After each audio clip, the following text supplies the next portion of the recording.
Meanwhile, Assistant Police Commissioner Fitz Bailey says the police high command is saddened by the loss of Corporal Oliver Mullings. He says additional support will be given to quickly bring closure to the matter. Now, ACP Bailey also gave an update on the shooting death of Constable Brian Martin, who died in Maxfield Park last Saturday. 5 other people were shot, including a 10-year-old boy, at a wake in the community. He gave the aliases of 3 men who are being asked to report to the police station in relation to the matter. An individual that goes by the name of Zeeks or Biker. Another one who goes by the name Alex.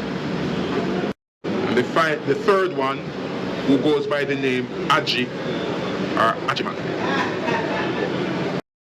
I am appealing to them also to turn themselves in, because the JCF will use all the resources that is available to ensure that the death of Constable Martin is not in vain.